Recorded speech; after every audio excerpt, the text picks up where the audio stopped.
Hello everyone and welcome to the video for race 1 of the doubleheader of the Puma Cup up at Anglesey. We're now racing under the banner of Team Garoba, but there'll be more about that later on in the year. What's changed since last time? We've got some shiny white new wheels and a brand new set of Dunlop Duretzers. The camper is still a van with a bed in it. I've not managed to do anything to the camper since the last round. And look at this, we're going from Sheffield to Anglesey and the journey was 196 miles.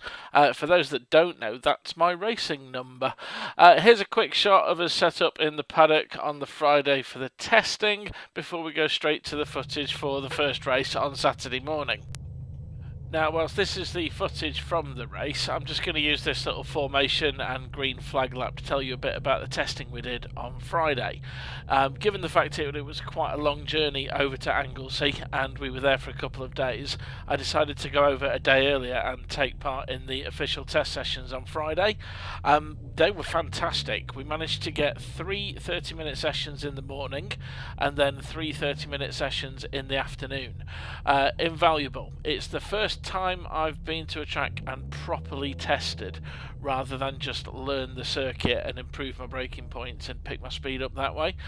We actually tried out different setups on the car, stiffened all the suspension up, softened all the suspension up, played with the tyre pressures, and it was the first time in Woodstock that I really got a feel for what happens when you do certain things to the car. And I won't lie, it put me out of my comfort zone quite a bit because the car was starting to behave in ways that it hadn't done before and ways that I wasn't 100% comfortable with. But the point of testing is that you persevere, and those things I wasn't particularly comfortable with were actually faster. I just needed to get my head around how the physics was working, loading the car up in braking, getting it rotated around the apex of the corner to the point where I could stamp on the throttle as soon as possible and start accelerating away from the corner. So after a full day's pounding around on Friday, sort of zeroing in on the setup that I was happy with, I'm very pleased to report that after our last visit in 2019, compared to the Friday's testing, I managed to take nearly 4 seconds off my lap time.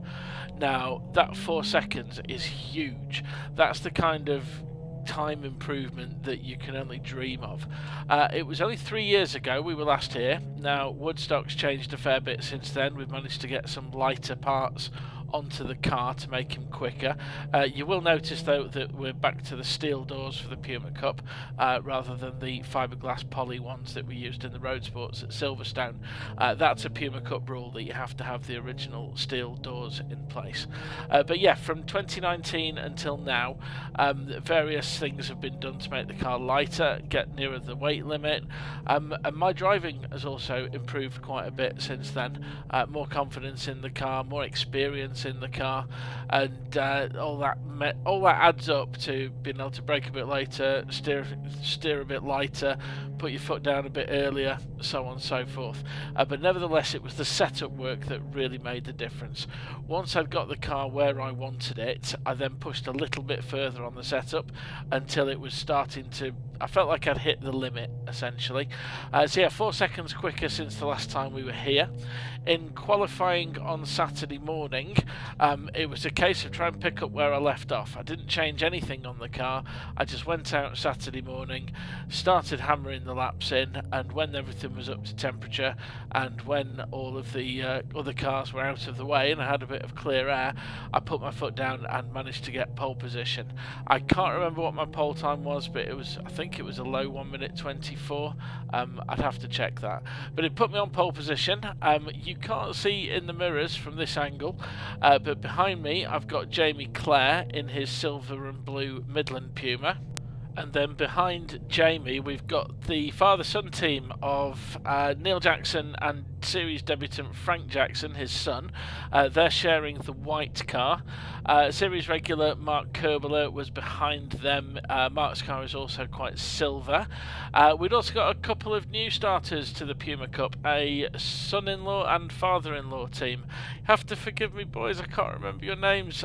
We did say hello in the paddock and it was great to see you out on the grid. And then Mark Jackson was the 6th placed Puma Cup car in the green one. I'm sure you'll be familiar. You'll remember seeing that lime green one from previous videos. So here we go, start of the first race on Saturday. Pull up on the grid. Because we're towards the back of the grid, we don't really have too much time to sort of do things. There's only a handful of cars behind us that need forming up. So not long after I'm here, the boards start going up. There we hit the button to start the timer for the race. Looking at the lights and actually make a decent start. Managed to get a bit of pace on that Mini on the left, and there's a Fiat Cinquecento thing over on the right hand side. But look at this, what happened? What's going on here? Hang on. From third in the grid on the Puma Cup grid anyway, Neil Jackson made an absolute flyer in that white Puma and managed to get ahead into the lead. So I'm actually in second place here. But Jamie Clare, famous for being fast on his outlaps, cold tyres essentially, he managed to get up the inside of me. Was it here or maybe the next lap? Can't remember. I'm trying to go from memory here. I must admit I was surprised to see Neil be ahead at this point. Now, it's not like I'd taken it for granted or anything, but he was a couple of rows back on the grid and there were cars between us, so the fact that he managed to make a start that good is just incredible. I would love to see his onboard footage, see what revs he was at the start line, that kind of thing, because if I could replicate that one day, I'll be very, very impressed. So here we are then, coming up to the top part of the circuit. I have a quick look down the inside, but it's not really happening. I felt like I was going to have pace over Neil throughout the course of the race, so I thought it's probably a good idea to get ahead of him as soon as I can. But that said, I didn't want to risk anything, and it is quite a tricky circuit to pass at, this one. There's only a couple of options that really stand out, namely the hairpin, which is essentially turn 2, and then up into the so-called rocket corner at the top of the back straight after the hill. And this was a bit naive of me. Why did I do that? It was never going to happen. I put myself offline, got myself out of the throttle and off the momentum, and I thought, why, I'm having another go. And again, why did I do that? It was never going to happen. I'd been better off having a better exit to the corner so that I could attack Neil around this part of the lap. But unfortunately, because of my stupidity, Jamie got a better exit, threw one up the inside, and that put me down into third place. Gutted. I say gutted, that's not quite the word. I was disappointed to lose the place, but with hindsight, this actually worked out a treat, because I was about to embark on the best Puma Cup race I've ever had. I've been wheel to wheel with plenty of cars before. I have never been wheel to wheel in a battle for the lead with two other cars for this long. This was truly epic. Jamie is now in second in that blue and silver one, and he's probably thinking what I was a few minutes ago. He's got natural pace, he wants to build a gap to try and cement things and give himself a lasting advantage for the rest of the race. But Neil is doing a brilliant job of keeping everybody behind him. Now, the problem with the Puma Cup cars is that because they're so evenly matched, having a little bit of pace doesn't mean that you're generally going to just drive up behind a car and be able to overtake it easily. A little bit of pace on the car in front is not enough. You need a fair chunk. Or, as what tends to happen when we're racing, is you sit there, you put as much pressure on as you can, you make the car in front drive in their mirrors and hope for the mistake, and then when the mistake comes, you've got to be ready to pounce. Now, defending slows everybody down, so neither Neil, Jamie or myself are going to be lapping as quickly as we know we can. And I'm sat back here thinking, not there, Jamie, that's not going to work. And Jamie thought the same and got out of it, clearly. So it's kind of as you were for the minute. But again, there's some very tight radius corners here, so you can employ the slow in, fast out option, or the fast in, slow out option. And when you're in a pack like this, you're just trying different things, trying to unsettle each other. And I'm kind of in the pound seat here because I'm only attacking. I don't have to worry about the defence element at the moment. Mark Coerbler is in my mirror in 4th place. He's probably about 5 or 6 car lengths behind. So whilst he's there and ready to pounce if I make a mistake, he's not there putting pressure on and making me do things differently to what I normally would. And you can see here, I've got a good run on Jamie. I stamp on the throttle about the same time as him. I went to the inside last time. Let's go to the outside this time. Try and get a switch back. Try and get a bit of a run coming out of the corner. But again, it doesn't quite work. And although I'm now closing up on Jamie, there's a really fast right-hander coming up. There's no space for me to get up the inside. So I have to feather the throttle a little bit. And that again allows Jamie and Neil to pull out a few car lengths. But I've got a good view here. I'm in a good spot because we're all putting in good lap times. Nobody's doing anything silly. We're just sat there waiting. And it's intense at this point because you're thinking, should I push on? Should I brake a little bit later? Should I squeeze an extra couple of tenths? Put a bit more pressure? But all the time you're thinking those things, you're not really driving the car on a basis of feel. So you end up going a little bit slower. Now you see Neil go a little bit wide there. Whether he might have been looking in his mirrors at his braking point, I don't know. But there's nothing Jamie can do about it, just because of the nature of the circuit. I managed to close on Jamie a little bit. I was quite good round this section of the lap. I managed to get a good exit from this corner, and Neil's gone really wide there. So with any luck, Jamie and myself might be able to have a chance. But it's all about timing. Now, I can't get on the back of Jamie in time for this corner. Jamie should be about to have a go, but is he gonna? Can't remember. No, as you were. Now, to put it into perspective, there's probably about 3 or 4 tenths of a second between the three of us.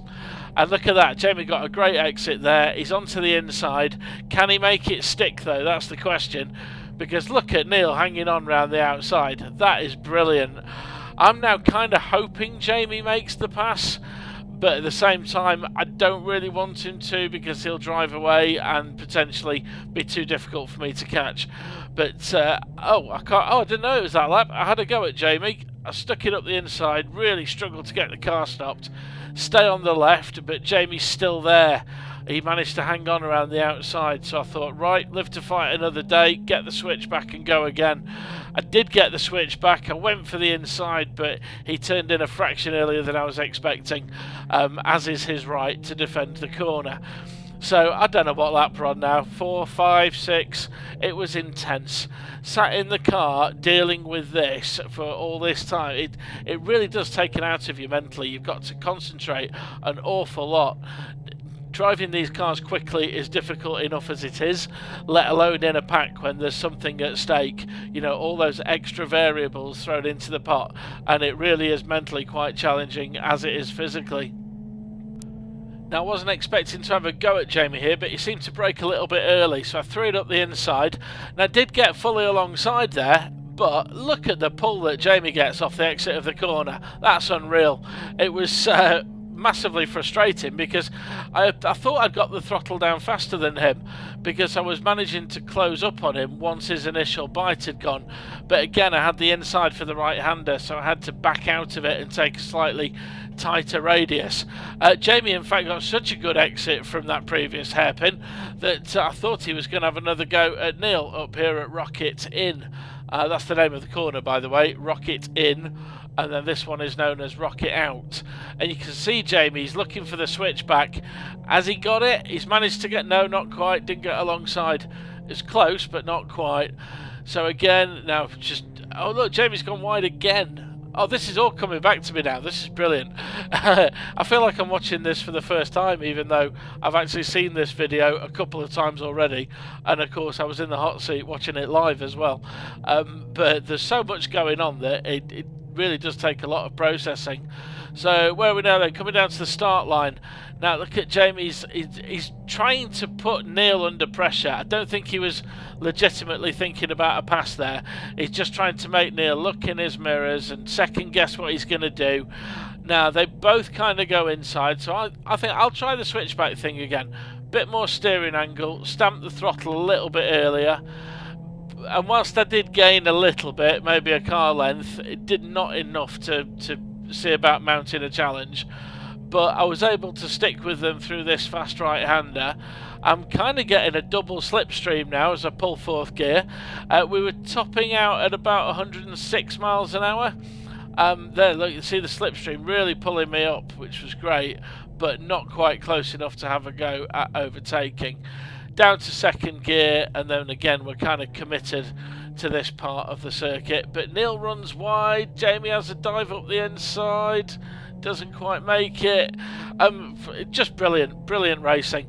I would love to intersplice this video with the circuit cameras that Alpha Live were broadcasting, because we got a lot of airtime on Saturday's race, well, on this race, mainly because we were having the best scrap of anybody out there at the moment, and normally the Puma Cup sort of gets forgotten about at the back of the grid, but we got an awful lot of coverage because it was this intense.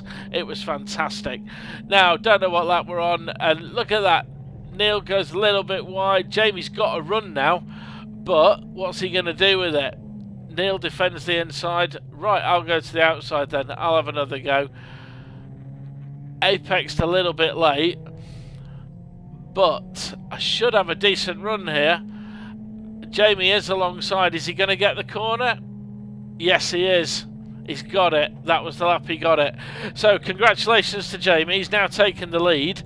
I'm now a little bit worried because I know how quick Jamie is, and I could see the lap times that we were doing, and I'm thinking if Jamie gets ahead, he's going to stretch the lead. But look at that. Neil says none of it, mate, and goes and takes the position straight back. I have a quick go.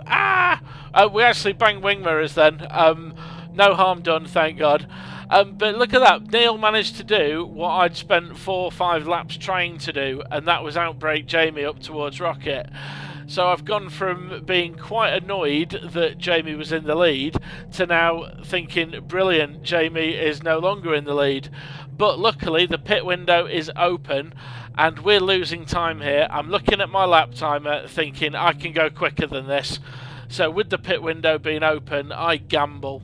The gamble here is that if I come out of the pits in clear air, I can go like the clappers and build a gap to those 2 cars so that when they pit, I've got a decent lead. The gamble though is if I come out of the pits in traffic with the leaders around me and I have to let them past, I could end up losing a lot of time as well. So it is a bit 50-50. Now we have to exit the pits on 2 minutes. So hang on, let's just listen to what I'm saying to Mark here for a bit. Hang on. Go left at the top of the hill, carry the speed through onto the curb on the right, and then get your nose on the inside. Right, the water bottle, Mark.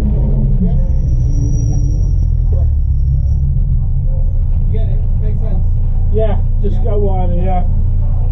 Get yourself all the way over to the white line on the right. Yeah, when I was qualifying, those guys are braking too early for me there. Early, so get yourself on the right, get the clear track. That's what I'm hoping now, out of sequence, get an advantage, yeah. That's not connected, so it might be. Oh, okay. What are you going on? 149. That said, have we got anything behind? Sorry, I just Far behind. put the lock on now. And then keep those here. You got 3 seconds. 30. Then just going through now. Good, are they not pitted? No. They're holding each other up. This is good for us. 10 seconds. Right, Mark, savvy, for wherever we're not in sequence, be savvy with the board, so I can see the gaps, okay? Yeah, no Nice problem. one. I'll Right. leave it about a lap or 2 though. Yeah, cool. Right, go win it. There we go. Considering the intensity of the scrap we were in, that was one of the calmest pit stops we've ever done. Puma Cup have gone back to the timed pit stop rather than get out of the car and get back in it as fast as you can. We've chosen that for safety reasons and also because the drivers all preferred it. So now is the time to start making some hay. I'm out of sequence with the other guys. I don't know where they are on the circuit. I don't know when they're going to come in, but I'm so pleased I've got a clear track in front of me. I can't remember what the rear view mirror was like at this point, but now I've got to start unleashing the 1:24 and potentially 1:23 that I was doing in qualifying and also in testing on the Friday. First part of the race, battling with Jamie and Neil, we were doing 125s, 126s. So I'm thinking 2-3 laps out on my own, depending on when they stop, obviously. I should be able to build a bit of a lead. But it was the great unknown. I've no idea where they are on the track, how quickly they're now going. I don't, maybe Jamie's managed to get ahead of Neil and is putting in the same lap times as me. Just got no idea. So the only thing I can do is put my head down, go into qualifying mode and hammer the lap times out. Now, as they say in the horse racing world, gamble landed. Of course, I've got the free track, so I'm circulating, going for it. And after the intensity of that first stint of the race, things are settled now. I've just got to keep going and going and going. So, I'm going to cut the video because it's actually quite uneventful for me from here on in. Except for letting leaders by, like that. The Cytec ST150 monster in me. So, I'm going to come back to this with 2-3 laps left. Okay, thank you. Okay, so we come back to the action after my pit stop. About 4 or 5 laps have gone by now, and I'm very pleased to report that once I did come out of the pits, my plan worked. I'd managed to put in some quick laps, and I was now about 8 seconds ahead of Jamie Clare, who was in second place. Jamie managed to get ahead of the white Puma of Neil Jackson, which was now being driven by his son Frank, who was making his debut in the Puma Cup, with Mark Kerbeler chasing them behind in 4th place. So every time I'm driving round the pits, down the pit straight now, I'm seeing Mark Chappell, my mechanic, hanging out the pit board, telling me the gap to Jamie, and it was hovering between 7 and 9 seconds. So let's say 8 seconds for the sake of it. And I know on my timer that you can just see it there, the little kitchen timer by my left hand. It's on about 17 minutes, coming up to 18. 2 of those were in the pit stop, and I think I pitted on about 11 minutes. So we must be on about 29 minutes around now for the race time. We race for 30 minutes plus a lap, or depending on where the leaders are, 30 minutes, and then checkered flag. Now, I don't know where the leader is on the circuit. If they are a bit ahead of me, a bit behind me, or polar opposite part of the circuit to me. So I don't know if the checkered flag is coming this time around or whether we'll have another lap to do. But I don't care. All I've got to do is exactly what I've been doing for the last 5 laps. Hit my braking points, hit my apexes, get my exits nice, don't lock any wheels up, don't go over any curbs too aggressively, and perhaps get myself a punctured tyre or anything like that. Just keep it steady. Metronomic is the order of the day, and being a drummer, I'm pretty good at that kind of thing. So corkscrew, and I remember that Mini in front of me. Yeah, that was it. I'd not had a win in the Puma Cup for quite some time. It was actually back at Knockhill with Emily Glanville last summer. And was this the one? Yep, there we go. There's the checkered flag. Brilliant. First race win in the Puma Cup since Knockhill with Emily, which was back last summer. And to all intents and purposes, I considered this my first legitimate, on-merit Puma Cup win. The reason for that is because at Anglesey in 2019, I was the only Puma that turned up. Now, I took the 2 race wins and I took the trophies that came with them, but of course I didn't have anybody to beat that day. The only other occasions when little Woodstockers crossed the line first in the Puma Cup is when I car shared with Emily at Knockhill last summer, and I think one of those I will take some credit for, but the second race, that was all Emily. But this is the first time I've legitimately beaten every other Puma that came out on my own, and wow, what a feeling. Jamie has always had pace on me. He's always been right at the sharp end of the Puma Cup series, so to legitimately have pace pace, go faster than, use strategy to get ahead and beat him for the win is, well, it's everything. So satisfying. So I'm still undefeated at Anglesey, which is just amazing. Unfortunately for Jamie, whilst he finished second on the road, he was hit with a pit lane penalty infringement, which dropped him to third, and congratulations to Mark Kerbler for finishing in second place. So that's that, one of the most eventful Puma Cup races I can remember. I'll be posting up details of round 2 later on this week, but for the time being, thank you for watching, and goodbye.